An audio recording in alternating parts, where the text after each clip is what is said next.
నమస్తే, welcome to NH TV. ప్రత్యేక చర్చకు స్వాగతం.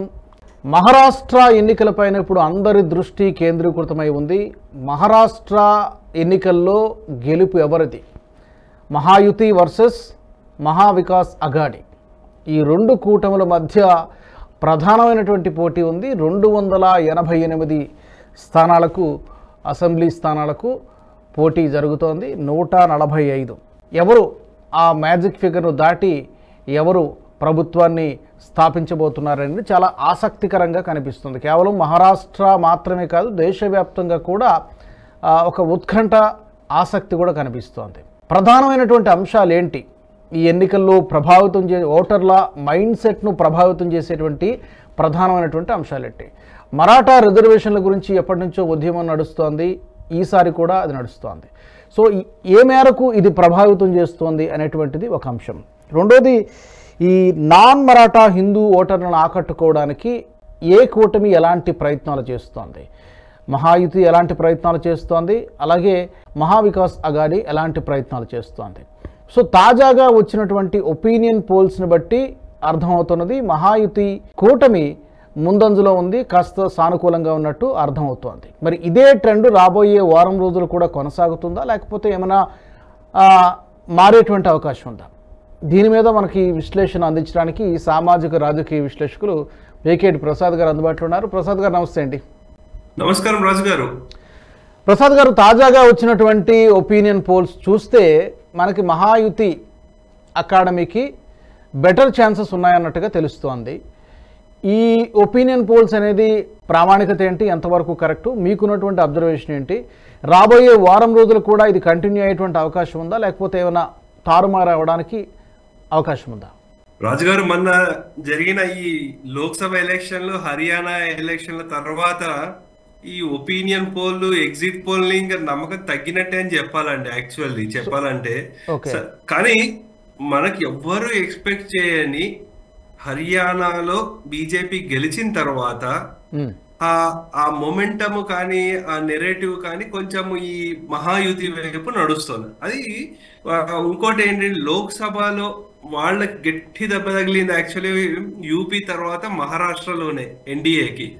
అయినప్పటికీ అక్కడ నేర్చుకున్న గుణపాఠాలు ఏవైతే ఉన్నాయో నేర్చుకుని ఏవే పథకాలు తీసుకొచ్చాయో అవి ఉన్నాయి. ఇంకోటి ఏంటంటే, మనం మహారాష్ట్ర చూసుకోవాల్సింది 288 సీట్లు అండి, పెద్ద స్టేట్. యాక్చువల్ చెప్పాలంటే మనకి యునైటెడ్ ఆంధ్రాలో అయితే 294 సీట్స్, 42 లోక్సభ ఉంటాయి. ఇక్కడ 288 సీట్స్, 48 లోక్సభ సీట్స్ అనమాట. అయితే ఇక్కడ ఒక్కొక్క రీజన్ ఒక్కొక్క ఇష్యూలు ఉన్నాయన్నమాట.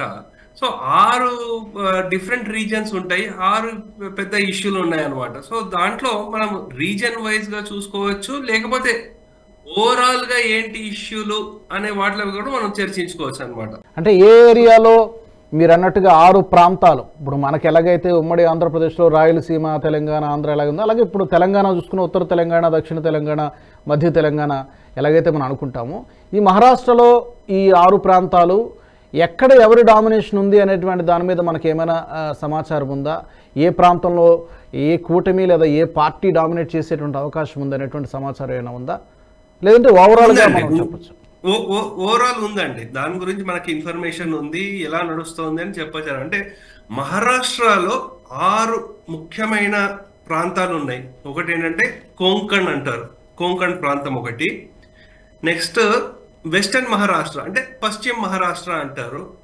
నార్త్ మహారాష్ట్ర ఖండేష్ అంటారు. ఇంకోటి నెక్స్ట్ వచ్చేసరి మరాఠ్వాడా రీజియన్ అంటారు. Vidarbha region, Mumbai metropolitan region అనమాట. ఈ 6 ప్రాంతాలు ఉన్నాయన్నమాట. సో వీటిలలో వచ్చేసరికి ఒక్కొక్క దాంట్లో ఒక్కొక్క కీ ఇష్యూస్ ఉంటాయండి. అంటే సీట్ల పరంగా చూసుకుంటే వెస్టర్న్ మహారాష్ట్రలో 70 సీట్లు, విదర్భలో 62, మరాఠ్వాడాలో 46, థానే కోంకణ్ లో 39, అలాగే మనకి ముంబైలో వచ్చేసరికి 36, నార్త్ మహారాష్ట్రలో వచ్చేసరికి 35 అనమాట.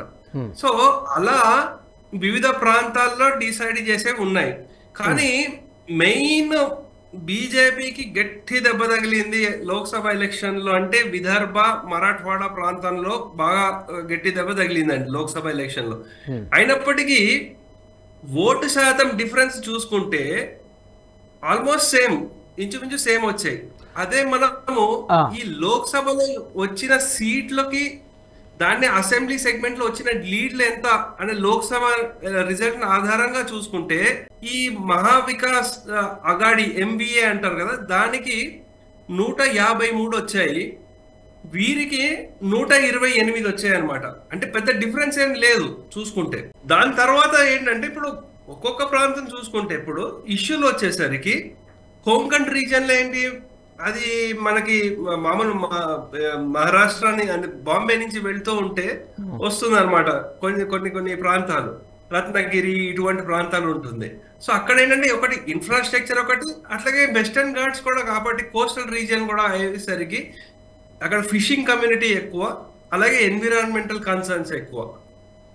వెస్టర్న్ మహారాష్ట్ర చూసుకుంటే అక్కడ ఏంటి, అక్కడ మనకి షుగర్ కేన్, ఈ కోఆపరేటివ్ సొసైటీలు, వాటర్ మేనేజ్మెంట్, ఆ ఇష్యూలు ఎక్కువ. నార్త్ మహారాష్ట్ర చూసుకుంటే వచ్చేసరికి అక్కడ కూడా మనకి అగ్రికల్చర్, ఎస్పెషల్లీ మనకి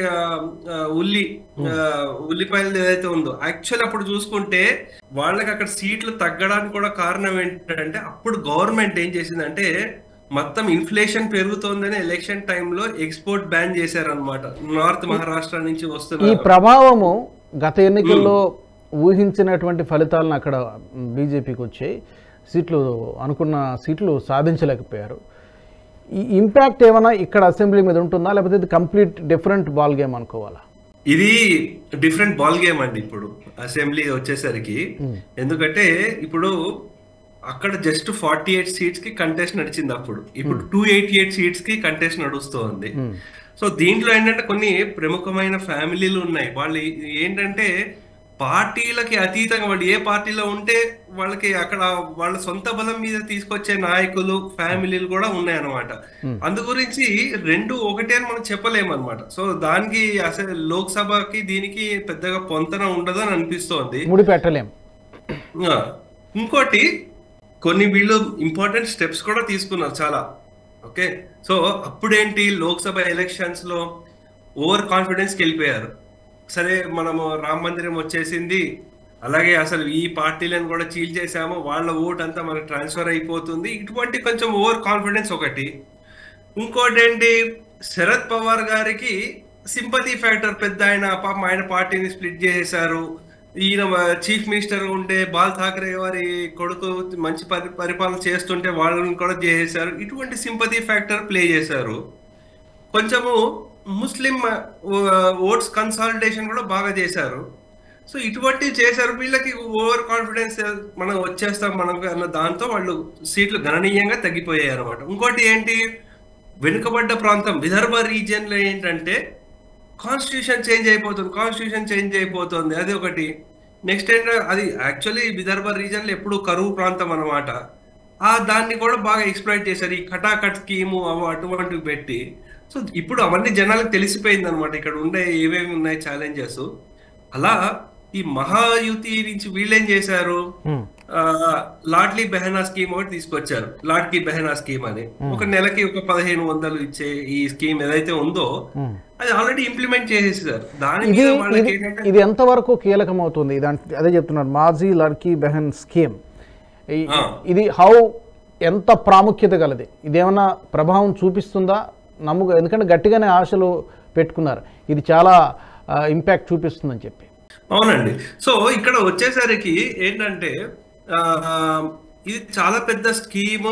దీని మీద ఏంటంటే ఇవన్నీ వీళ్ళకి వెళ్ళడంతో కొంచెము వ్యతిరేకత తగ్గింది.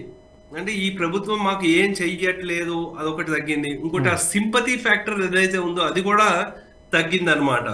సో అందు గురించి ఇది ఏంటంటే కొంచెం నెగిటివ్ ఓట్ ఏదైతే ఉందో అది న్యూట్రలైజ్ చేసేస్తుంది అనమాట. ఓకే, అయితే ఇంకోటి ఈ మరాఠా రిజర్వేషన్ల అంశం అనేది మనం ఇందాక స్టార్టింగ్లోనే అనుకున్నట్టుగా ఎప్పటి నుంచో వినిపిస్తున్నటువంటి డిమాండ్ ఇప్పుడు కూడా అది ఉంది. అసలు ఎవరు ముందుండి నడిపిస్తున్నారు, ఎవరి వైపు ఉన్నారు, వీళ్ళని ఆకట్టుకోవడంలో ఏ కూటమి ముందుంది అనుకోవాలి, ఏ కూటమి ఎలాంటి ప్రయత్నాలు చేస్తుంది ఈ ఎలక్షన్కి ముందు? ఇదేంటంటే ఇది కొత్తదేం కాదు. ఇది మరాఠా అజిటేషన్ ఏదైతే ఉందో అది ఎప్పటి నుంచో నడుస్తోంది. ఈ ఈ సపరేట్ ఇది కావాలి మాకు అంటే, మరాఠా అనే కమ్యూనిటీ ఏదైతే ఉందో అది 30% పాపులేషన్ లో ఉందండి. అంటే దీంట్లో అందరికీ అంటే ఈ ఒక్కటే మరాఠా కమ్యూనిటీ అని అనుకుంటే అది ఒకటే క్యాస్ట్ అంటే క్యాస్ట్ కాదు, దాంట్లో ఇంకా సబ్ క్యాస్ట్లు కూడా ఉన్నాయన్నమాట. సో ఇప్పుడు సపోజ్ కున్బి అంటారు, వాళ్ళు కూడా ఒక సబ్ క్యాస్ట్ అన్నమాట. దీంట్లో వాళ్ళు ఆల్రెడీ ఓబీసీలో ఉన్నారు.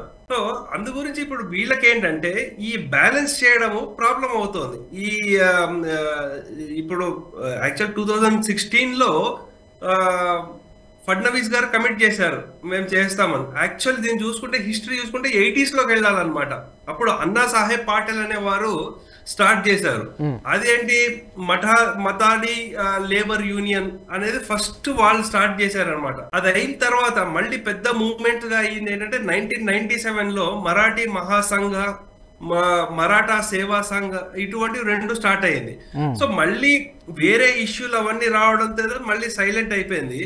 ఎప్పుడైతే 2015లో దేవేంద్ర ఫడ్నవీస్ గారిని సీఎం చేశారో, అంటే ఆయన బ్రాహ్మిన్, సరే Brahmin versus non Brahmin agitations అప్పుడు ఇవన్నీ ఇంకా పైకి తీసుకొచ్చే ప్రయత్నాలు బాగా జరిగాయి. అంటే మహారాష్ట్రలో వచ్చేసరికి అప్పుడు ఈ దళిత్స్ది అలాగే మరాఠీ ఎజిటేషన్స్ బాగా చేశారు. హర్యానాలో జాట్ ఇటువంటి, మనకి ఇక్కడ మధ్యప్రదేశ్ లో వచ్చేసరికి ఫార్వర్డ్ ఎకనామికల్ వీకర్ సెక్షన్ ఉంటే ఫార్వర్డ్ క్లాస్ కి ఇవ్వాలి, కోటా ఇవ్వాలని అక్కడ. అలాగే గుజరాత్ లో పటేల్ అజిటేషన్, అంటే వీటిలలో ఇది చేశారనమాట. అప్పుడు ఏంటంటే సైలెంట్ ప్రొటెస్ట్లు అవి ఇవి జరిగాయి. అంటే 2016లో ఏమైందంటే ఒక బాలిక, మైనర్ బాలిక మీద అత్యాచారం జరిగి మర్డర్ అయింది. దాంతో పాటు ఆ ప్రొటెస్ట్లు అన్ని అలా పైకి వెళ్ళిపోయాయి. అయితే 2018లో ఏం చేశారంటే మరాఠా కమ్యూనిటీకి సపరేట్ ఒక socially and educationally backward class అనే ఒక కేటగిరీ క్రియేట్ చేసి దానికి ఒక 16% రిజర్వేషన్ ఇచ్చారు. అయితే 2021లో ఏంటంటే ఈ రిజర్వేషన్ అంటే 50% పైన ఉండకూడదు అని చెప్పి సుప్రీంకోర్టు దాన్ని క్యాన్సిల్ చేసేసారనమాట.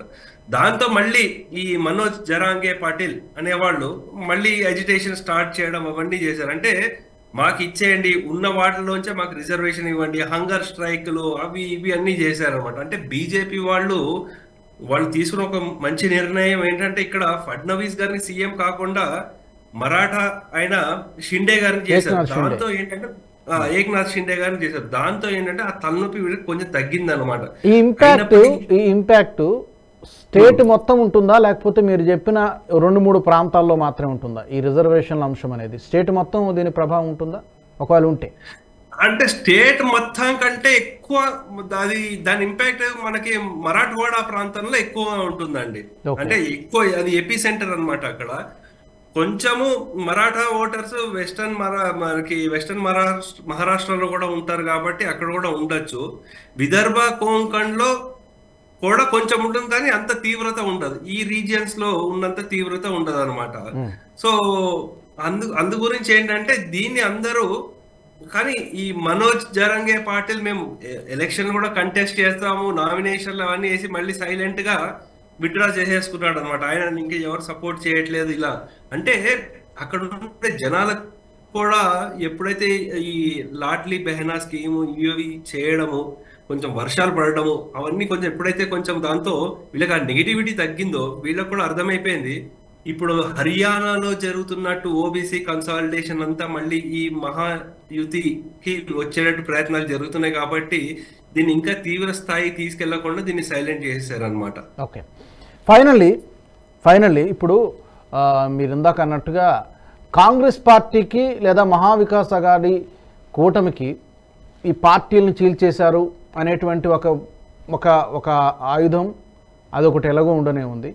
ఇవి కాకుండా ఇది మేము చేసాము అంటే ప్రత్యర్థిని తిట్టడము, లేకపోతే ఇది ఉంది అది ఉందని చెప్పి లోపాలని రంధ్రాన్వేషణ చేయడం కాకుండా వాళ్ళకి ఏముంది బలం? భారత్ జోడో యాత్ర గురించి, రాహుల్ గాంధీ భారత్ జోడో యాత్ర గురించి చెప్పుకుంటున్నారు. ఎసెట్ టు స్ట్రెంత్ అనేది ఏమైనా ఉంది అంటే ఏమైనా ఉందా? అసలు బీజేపీని తిట్టడం కాకుండా ఇది మేము చేసాము లేకపోతే ఇది మేము చేస్తాం ఇలా చెప్పుకోవడానికి ఏమైనా ఉందా కూటమికి లేదా కాంగ్రెస్ పార్టీకి? అంటే వీళ్ళు కాంగ్రెస్ పార్టీ లేకపోతే మహావికాస్ అఘాడీకి ఏంటంటే బిగ్గెస్ట్ స్ట్రెంగ్త్ అండి శరద్ పవార్ అండి. ఓకే, అది కూడా ఏంటంటే ఆయన రాజకీయం ఎలక్షన్ అయిన తర్వాత మొదలవుతుంది అనమాట. అప్పటి వరకు శరద్ పవార్ కానీ ఆయనకు ఉండే స్ట్రెంగ్త్ కానివ్వండి, 3.5 డిస్ట్రిక్ట్స్ అంటారు, ఆ 3-3.5 డిస్ట్రిక్ట్లకే ఆయన స్ట్రెంగ్త్ అంతా పరిమితం అయ్యేది. అది కూడా ఎక్కువ ఏంటంటే అక్కడ ఉండే షుగర్ కోఆపరేటివ్ సొసైటీస్ ఏవైతే ఉన్నాయో వాళ్ళు మొత్తం వీళ్ళ గ్రిప్ లో పెట్టుకున్నారనమాట. ఎప్పుడైతే అమిత్ షా గారి కింద ఈ కోఆపరేటివ్ సొసైటీస్ వచ్చాయో అప్పటి నుంచి వీళ్ళకి నట్లు బోల్ట్లు టైట్ అవుతున్నాయి అనమాట. సో అదొకటి. అంటే ఒకటి శరద్ పవార్ గారు పెద్ద ఆయన 85 ఏళ్ళు దగ్గరకు వచ్చేసారు, అదొక సింపతి. ఇంకా సింపతి ఉందని అనుకుంటున్నారు, కానీ ఆయనకు ఉండే రిలేషన్స్ కానీ ఆర్గనైజేషన్ అక్కడ ఉండే కనెక్షన్స్ కానీ బాగా ఉన్నాయి. ఇప్పుడు మనకి ఉద్ధవ్ ఠాకరే కూడా కొంచెం అనారోగ్యంగా ఉంది, ఇంకా బాల్ ఠాకరే గారి అబ్బాయి అని కొంచెం ఇది కూడా ఉంది. కానీ ఇప్పుడు ఏంటంటే ఆయన ఇప్పుడు ముంబై రీజియన్ లో గెలిచి ఒక 6-7 సీట్లలో మన ముస్లిం ఓట్ల మీదే డిపెండ్ అవ్వాల్సింది. అబు ఆజ్మీని ఎంత తీవ్రంగా వ్యతిరేకించారంటే బాల్ ఠాకరే గారు అంత తీవ్రంగా వ్యతిరేకించారు సమాజ్వాదీ పార్టీ అయినా. ఇప్పుడు ఆయనకు సపోర్ట్ ఇస్తున్నారు ఇప్పుడు. అంటే వీళ్ళు అంటే మొదటి నుంచి ఎలా ఉండేది అందరికీ అంటే బాల్ ఠాకరే అంటే హిందూ హృదయ సామ్రాట్, ఆయనకు ఒక పవర్ లెక్క కూడా కాదు అని అలా గౌరవం ఉండేది వారికి. కానీ వీళ్ళు ఏంటి ఇప్పుడు ఉదయ్ ఠాకరే పవర్ గురించి ఎవరితోనా కలవడానికి నేను రెడీ అని చూపిస్తున్నాడు అని ఒక ముద్ర కూడా పడే అవకాశం ఉంది. సో అలా కాకుండా కాంగ్రెస్ కొంతమంది స్ట్రాంగ్ లీడర్స్ ఉన్నారు. నానా పటోలే ఎవరైతే ఉన్నారో వారు కూడా విదర్భ రీజియన్ నుంచే వస్తారు. అలా కొంతమంది ఉంటున్నారు, మంచి లీడర్స్ లేరని కాదు. కొన్ని ఫ్యామిలీస్ ఉన్నాయి, అంటే వాళ్ళు ఏంటంటే వాళ్ళు ఇందాక చెప్పుకున్నట్టు పార్టీలకు అతీతం. వాళ్ళు ఎక్కడ ఉంటే వాళ్ళు ఆ ఫ్యామిలీస్ డెఫినెట్లీ ఓట్లు అటు సైడ్ వెళ్ళిపోతాయి అనమాట. అందుకే ఈ ఫ్యామిలీ రైవల్రీలు కొన్ని ఉంటాయి. సో అలా కొన్ని చోట్ల ఏంటి మనకి ఒక రీజన్ ఉంది, అది నార్త్ మహారాష్ట్ర అనుకుంటా. అక్కడ ఏంటంటే ఇంట్లో తండ్రి ఒక పార్టీ, కూతురు ఇంకో పార్టీ, అలా వాళ్ళు డిఫరెంట్ పార్టీల్లో కూడా వాళ్ళు కంటెస్ట్ చేస్తున్నారు అనమాట. సో అవి కూడా అన్ని ఇంట్రెస్టింగ్ సైడ్ అనమాట పాలిటిక్స్ లో చూడాల్సింది. చూద్దాం ప్రసాద్ గారు, మీరు అన్నట్టుగా మహారాష్ట్ర ఎన్నికలకు సంబంధించి మాట్లాడాలంటే చాలా అంశాలు ఉంటాయి. మనం సిరీస్ లాగా చేసే ప్రయత్నం చేద్దాం. 20వ తారీఖు లోపు, 20వ తారీఖు తర్వాత కూడా మాట్లాడుకోవచ్చు. 23 రిజల్ట్ వచ్చేదాకా కూడా వేరియస్ అంశాలు ఉన్నాయి కాబట్టి వాటిని ప్రస్తావించి మన ప్రేక్షకులకు అందించేటువంటి ప్రయత్నం చేద్దాం. Thank you very much Prasad garu, thank you very much for joining us. Haryana ఎన్నికల తర్వాత మహారాష్ట్రలో మూడ్ ఆఫ్ మహారాష్ట్ర మారినట్టు కనిపిస్తోంది. అంతకుముందు బీజేపీకి కష్టమే అనేటువంటి పరిస్థితి నుంచి ఈ రోజున ముందంజలో ఉంది అనేటువంటి ఒపీనియన్ పోల్స్ సర్వేలు కూడా చెప్తున్నాయి. సరే, ఒపీనియన్ పోల్స్ని పక్కన పెట్టినా కూడా చాలామంది ఎక్స్పర్ట్స్, రాజకీయ విశ్లేషకులు చెబుతున్న దాన్ని బట్టి కాస్త బీజేపీకి బెటర్ ఛాన్సెస్ ఉన్నాయి చాలా విషయాల్లో. సంక్షేమ పథకాలు కానీ, ముఖ్యంగా ఈ మాజీ లడ్కీ బెహన్ ఈ స్కీమ్ చాలా వరకు వాళ్ళకి ఓట్లను తెచ్చిపెడుతుంది అనడంలో అతిశయోక్తి లేదని చెప్తున్నారు. ఇంకా చాలా అంశాలు డెఫినెట్గా బీజేపీకి ఇప్పటికైతే సానుకూలంగా కనిపిస్తున్నాయి. మరి రాబోయే వారం రోజుల్లో పరిస్థితులు, పరిణామాలు ఇలాగే కొనసాగుతాయా లేకపోతే ఏమైనా మారుతాయా అనేది మనం చూడాల్సింది. ఇది వాళ్ళ ప్రత్యేక చర్చ. Keep watching and his TV. ఈ వీడియో మీకు నచ్చినట్టయితే లైక్ చేయండి, 10 మందికి షేర్ చేయండి. అలాగే కామెంట్ల రూపంలో మీ అభిప్రాయాలను మాతో పంచుకోండి. Nationalist hub group of channels ను సబ్స్క్రైబ్ చేసుకుని తెలుగునాట జాతీయవాద జర్నలిజాన్ని ప్రోత్సహించండి. ఈ వీడియో కింద ఉన్న బెల్ ఐకాన్ పై క్లిక్ చేయడం మర్చిపోవద్దు.